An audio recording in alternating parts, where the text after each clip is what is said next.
everyone, once again welcome back to a new video. എല്ലാവർക്കും സ്വാഗതം. നമ്മൾ ഡിസ്കസ് ചെയ്യുന്ന ഏറ്റവും പ്രധാനപ്പെട്ട കാര്യം CUT റിസൾട്ട് വന്നിട്ടുണ്ട്. ഇനി എന്താണ് നെക്സ്റ്റ് വേണ്ടത്, അഡ്മിഷൻ പ്രോസസ് ഒക്കെ എങ്ങനെയാണ് നടക്കുന്നത്, പലർക്കും പല സംശയങ്ങളാണ്. സോ ബേസിക്കലി നിങ്ങൾ അറിഞ്ഞിരിക്കേണ്ട ഏറ്റവും ആദ്യത്തെ കാര്യം, നിങ്ങൾ ഏത് യൂണിവേഴ്സിറ്റിയിലാണ് പഠിക്കാൻ ആഗ്രഹിക്കുന്നത് അത് നിങ്ങൾ ആദ്യം നോട്ട് ചെയ്ത് വെക്കുക. Okay, universities. അപ്പൊ നിങ്ങൾ ഏത് യൂണിവേഴ്സിറ്റിയുടെ അണ്ടറിലാണ് പഠിക്കാൻ ആഗ്രഹിക്കുന്നത്, ആ യൂണിവേഴ്സിറ്റീസ് ഏതെല്ലാം ആണ് എന്നുള്ളത് നിങ്ങളൊന്ന് മാർക്ക് ചെയ്ത് വെക്കുക. എന്നിട്ട് ഇതിന് അഡ്മിഷൻ പ്രോസസ് ഒക്കെ നടക്കുന്നത് എങ്ങനെയാ, യൂണിവേഴ്സിറ്റിയുടെ വെബ്സൈറ്റ് ത്രൂ ആണ് നിങ്ങൾ ആദ്യത്തെ പരിപാടികൾ ചെയ്യേണ്ടത്. യൂണിവേഴ്സിറ്റി വെബ്സൈറ്റ് വഴി നിങ്ങൾ രജിസ്റ്റർ ചെയ്തതാണ് ആദ്യത്തെ പരിപാടി.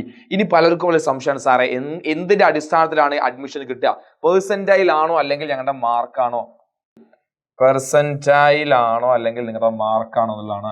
നിങ്ങൾ ഇതിന്റെ കാര്യങ്ങൾ വിട്ടേക്ക്, പെർസെന്റേജ് കാര്യം നിങ്ങൾ വിട്ടേ. നിങ്ങൾക്ക് 99 അല്ലെങ്കിൽ എന്താ പിന്നെ 70, 33 പെർസെന്റേജിലെ കാര്യങ്ങൾ മറന്നേക്ക്. നിങ്ങളുടെ മാർക്ക് ഉണ്ടല്ലോ വെബ്സൈറ്റിൽ ഇൻ ഫിഗേഴ്സ്. നിങ്ങൾ 250 ഓരോ സബ്ജക്ട് നിങ്ങൾക്ക് എത്ര മാർക്ക് കിട്ടി, 119, 200, 240.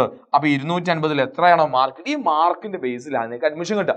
അതുകൊണ്ട് തന്നെ നിങ്ങൾക്ക് പെർസെന്റേജിൽ കുറവാണ്, അഡ്മിഷൻ കിട്ടോ ഇല്ല എന്നൊക്കെ പലരും ചോദിച്ചു കഴിഞ്ഞാലോ, പിന്നെ ഏറ്റവും വലിയൊരു ഫാക്ടർ എന്ന് പറഞ്ഞാൽ നിങ്ങൾ ബെസ്റ്റ് യൂണിവേഴ്സിറ്റീസ്. അപ്പൊ നമ്മൾ ചില ബെസ്റ്റ് യൂണിവേഴ്സിറ്റി ഉണ്ടാവും അല്ലെ, അപ്പൊ ഒരുപാട് യൂണിവേഴ്സിറ്റീസ് എവിടെ ഉണ്ട്, ഈ CUT അണ്ടറിലുണ്ട്. നിങ്ങൾ ആഗ്രഹിക്കുന്ന ബെസ്റ്റ് യൂണിവേഴ്സിറ്റി ലിസ്റ്റ് ഞാൻ കുറച്ച് കൊടുത്തിട്ടുണ്ട്. പിന്നെ ഡൽഹി യൂണിവേഴ്സിറ്റി, JNU, അതുപോലെ ബനാറസ് ഹിന്ദു യൂണിവേഴ്സിറ്റി, ജാമിയ മില്ലിയ, അലിഗഡ് യൂണിവേഴ്സിറ്റി, ഹൈദരാബാദ്, പോണ്ടിച്ചേരി, പിന്നെ തെസ്പൂർ, പിന്നെ Visva Bharati university, central university of Kerala. ഇങ്ങനത്തെ നമ്മൾ ഏറ്റവും നിങ്ങൾ ബെസ്റ്റായി ആഗ്രഹിക്കുന്ന യൂണിവേഴ്സിറ്റിയിലൊക്കെയാണ് നിങ്ങൾ കിട്ടാൻ ആഗ്രഹിക്കുന്നെങ്കിൽ അവിടെ നിങ്ങൾക്ക് കുറച്ച് പെർസെന്റൈൽ വേണ്ടി വരും. ഇപ്പോൾ അറൗണ്ട് ഒരു ഡൽഹി യൂണിവേഴ്സിറ്റിക്ക് ആണെങ്കിൽ നമ്മൾ നോർമലി പറയുന്ന ഒരു കാര്യം, ഒരു 85% അബോവ് ആയിരിക്കും നിങ്ങൾ കിട്ടാൻ സാധ്യത.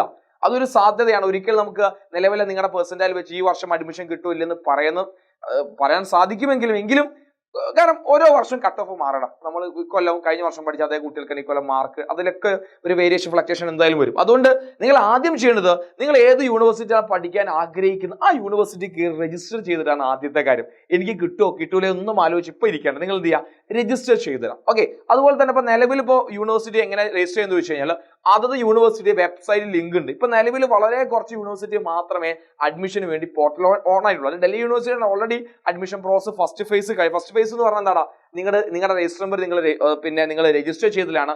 ഫേസ് 2 ആ പരിപാടിയിലാണ് നിങ്ങളുടെ കോഴ്സും പരിപാടികളൊക്കെ നിങ്ങൾക്ക് സെലക്ട് ചെയ്യാൻ വേണ്ടി സാധിക്കുക. അപ്പൊ നിങ്ങൾ എങ്ങനെയാണ് അഡ്മിഷൻ പ്രോസസ് നടക്കുക വെച്ചാൽ, ഇത് എല്ലാ യൂണിവേഴ്സിറ്റി വെബ്സൈറ്റ് ലിങ്ക് ഉണ്ട്. ആ വെബ്സൈറ്റ് ലിങ്ക് നിങ്ങൾ ക്ലിക്ക് ചെയ്യാം. ഞാൻ ഫോർ എക്സാമ്പിൾ കാണിച്ചു തരാം.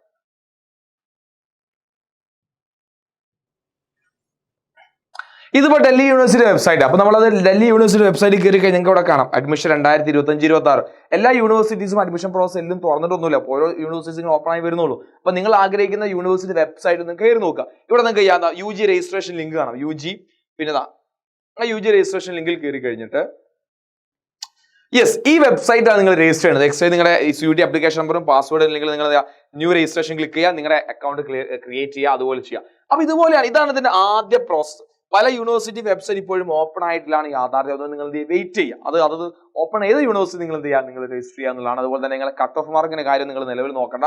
നിങ്ങൾ ഫസ്റ്റ് പ്രോസസ് നിങ്ങൾ രജിസ്റ്റർ ചെയ്തിട്ട് ബാക്കി കാര്യങ്ങളൊക്കെ എന്ത് ചെയ്യാൻ കൃത്യമായി പറഞ്ഞുതരാം. ഓക്കെ, അതുപോലെ തന്നെ നിങ്ങൾ ഇനി അഡ്മിഷൻ റിലേറ്റീവായി എന്തെങ്കിലും സംശയം നിങ്ങൾക്ക് ഉണ്ടെങ്കിൽ വീഡിയോ താഴെ നിങ്ങൾ കമന്റ് ചെയ്യുക. അതിൽ ഓരോന്നിനും നമുക്ക് വീഡിയോ ചെയ്യേണ്ട കാര്യങ്ങൾ വീഡിയോ ആയിട്ടും അല്ലാതെ നിങ്ങൾക്ക് റിപ്ലൈ തരുന്നതാണ്. Okay, so basic admission process ആണ് അത് യൂണിവേഴ്സിറ്റിയുടെ വെബ്സൈറ്റ് ത്രൂ ആയിരിക്കും നടക്കാൻ വേണ്ടി പോകുന്നത്. ഇടയ്ക്കിടയ്ക്ക് എന്ത് ചെയ്യുക, നമ്മൾ വെബ്സൈറ്റ് ചെക്ക് ചെയ്ത് നോക്കുക. ഏതെങ്കിലും ഇനി പിന്നെ കർണാടക, യൂണിവേഴ്സിറ്റി ഓഫ് കർണാടക, അങ്ങനെ പിന്നെ വേറെ ജാർഖണ്ഡ്, അങ്ങനെ കുറച്ച് യൂണിവേഴ്സിറ്റിയൊക്കെ ഡൽഹി അല്ലാതെ മറ്റു ചില യൂണിവേഴ്സിറ്റികൾ ഇതുണ്ട് പിന്നെ ഓപ്പൺ ആയിട്ടുണ്ട്. അത് നിങ്ങളൊന്ന് ചെക്ക് ചെയ്ത് നോക്കുക. സംശയങ്ങൾ എന്തുണ്ടെങ്കിലും നിങ്ങൾ താഴെ കമന്റ് ചെയ്യുക. നിങ്ങൾക്കുള്ള ഓരോ കാര്യങ്ങളും നമ്മൾ എന്ത് ചെയ്യും, റിപ്ലൈ ചെയ്യുന്നതായിരിക്കും. അപ്പൊ എല്ലാവർക്കും all the very best. Thank you.